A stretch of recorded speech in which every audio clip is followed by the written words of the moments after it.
I'm Lindsay Lippman, and this is Texas Voices, the podcast, a production of Central Texas News Now in Waco, Texas. I try to brighten the world with what I do. Art should make our life beautiful. Marsha Wilson is a mother of 5 daughters. While homeschooling them, the avid crafter needed something that would allow her to multitask and not isolate her in the wood shop. That's when she discovered pyrography. The method that dates back to the 17th century means writing with fire. It ignited a passion that was always there for the native Texan. Well, I was the youngest of 3 daughters. Grew up in Parker County and in the country. My dad ran cattle and grazed, and he was also an employee of the state during the week, but on the weekends he was a rancher, farmer. My mom was a stay-at-home mom, crafter, and she taught every craft that she knew, she taught me, except knitting. She never got around to the knitting. Being the youngest, I was always, trying to keep up with the older sisters. And my second to the oldest sister, Becky, could really draw. She was very good at it, and I tried. But because I couldn't do as good as she could, I didn't think I had the talent. You either had it or you didn't. That was what I thought at 5 years old. And because I didn't realize she had 2 years head start on me. Mm-hmm. And so because my efforts didn't turn out as good as hers, I figured I couldn't draw. So I kind of gave up on it, and I did all the other crafts that my mom had available. Mm-hmm. Cross stitch, needlepoint, embroidery, quilting, everything under the sun. She actually taught crafts at a retirement home. And everything she wanted to do with those people living there, she tried out on her daughters first, because she figured if kids could do it, then the elderly could do it. Yeah, and so that was great fun. We had a different project going all the time. Mm-hmm. And as I got married, I wanted to be a teacher when I was in school. And then I got married and I decided I wanted to be a mom, and ended up being a homeschool mom. So it was the best of both worlds. Yeah. And I always wanted to teach those things to my children. They didn't seem as interested in them as I was. They were like, this is too hard. But I was always crafting or doing something to earn a little extra money. And nobody was buying my handcrafts. Nobody wants quilting. Nobody wants embroidery, or at least they didn't want to pay as much as I thought my work time needed. And then when I got around to this, it fit. It fit with my schedule. It fit with my home life. It was perfect. The wood burner was sitting in our closet for 20 years. It belonged to my husband before we even married, and it just got put up with the other stuff, and every move it just traveled with us, and it just sat there doing nothing. And with those cedar crosses, I thought, well, this is wood, and this is a wood burner. Let's see what it'll do. And I got it out, and I could do it at the table while they were doing their lessons. That's the way it just fit right in, and I didn't have to be out in the shed. It wasn't making a mess, and it was reasonably inexpensive to continue to do it, and it just snowballed. And there's a name for it. Pyrography. You can say way better than me. Of course, the pyro part of it sounds really, really cool. Yeah. A lot cooler than it really is. Did your kids, how did they react to it when you were starting to do this art? They thought it was pretty cool. They tried it themselves, and it's really slow and it's really tedious, and that was too much of a challenge. So they're not interested in it either. So when you do, the piece that you have behind you, yes. How long does it take to complete a piece like this? What's the amount of time and effort? Well, I've been working on this piece for at least 18 to 20 hours so far. And I'm not sure, even if I finish what I've started on it now, if I won't add more.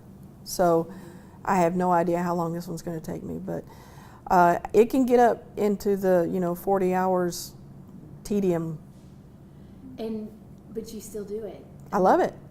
I love it. It's meditative, it's slow, and when I just put on my headphones and I just go off into my happy place and burn. And after you're done, do you look at it and smile? How do you feel? Most of the time, yes. Sometimes, no. Sometimes I would rather put that piece away in the closet and never look at it again. But most of the time, I'm really happy with what the result is. So what's been the reaction from people that have discovered, I mean, you know, I'm looking at that piece that's back there, and it's so intricate. I mean, what's the reaction of people when they see your art and then they learn the method of how you created it? That's what's fun about being here, is I get to show it to people every day, almost. It used to be that I had my studio at home, and I would go out to a festival on the weekend, and I only did like 2 or 3 of those a year, and it was inundated with people and comments and that look of surprise. It's like, what? What do you mean it's burned?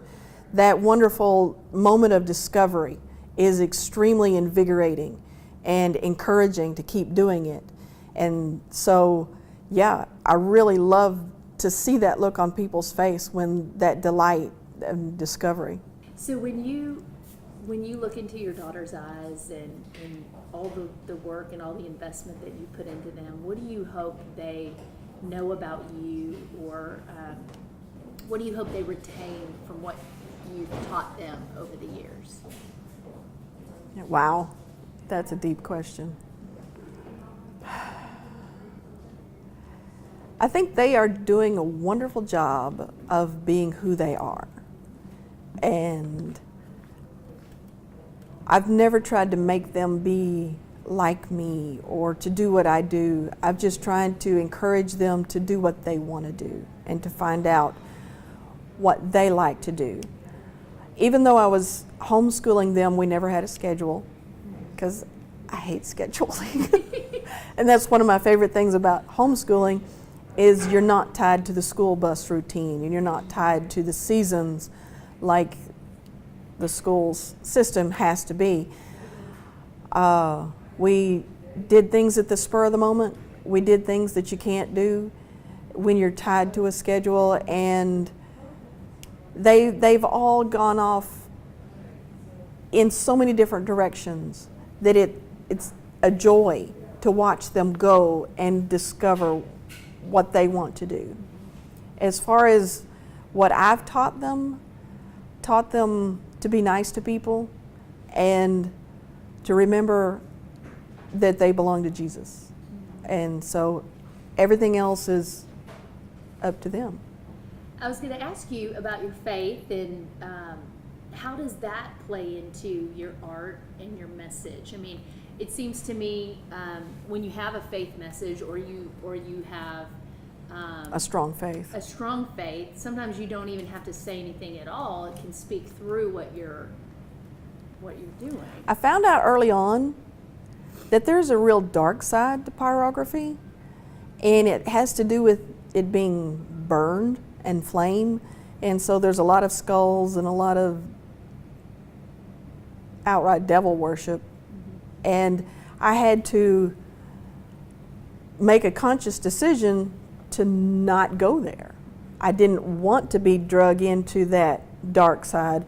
I'm a firm believer that if you consciously try to stay on the sunny side of the road, your life will be much happier.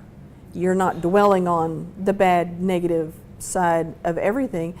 And so I don't want to do those types of images. There might be some nostalgia, there might be a little bit of sadness in some of my pieces, but it's only because it's the past. I don't do really dark, negative, ugly art. Yeah. I try to brighten the world with what I do. So tell me about some of the history.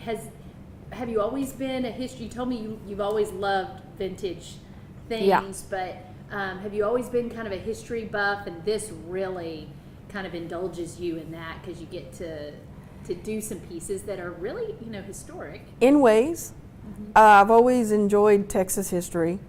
but not specifically for the Texas history, more along the lines of the topics that you can explore.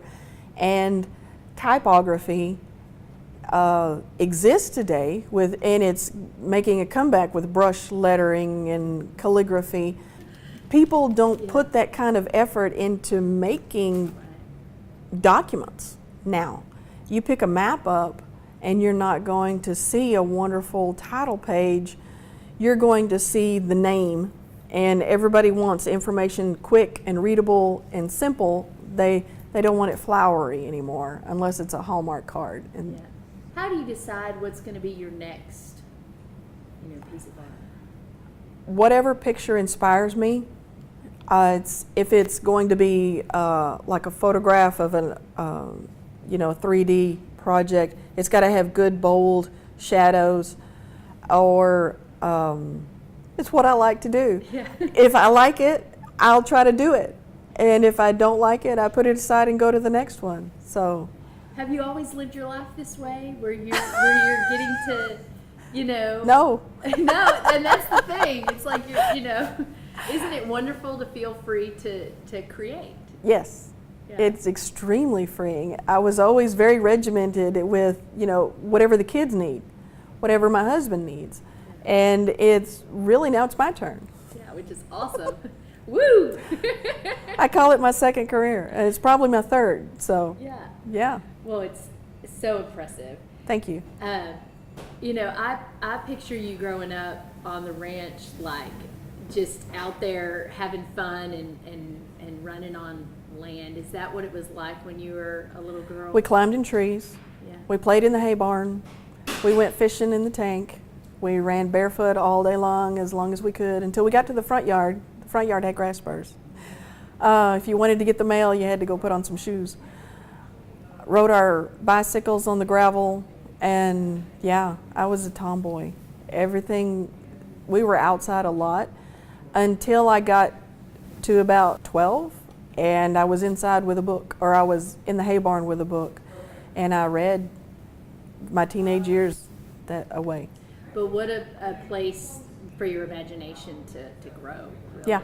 It sounds like you're able to go anywhere, And I traveled in those books, historical novels, a lot.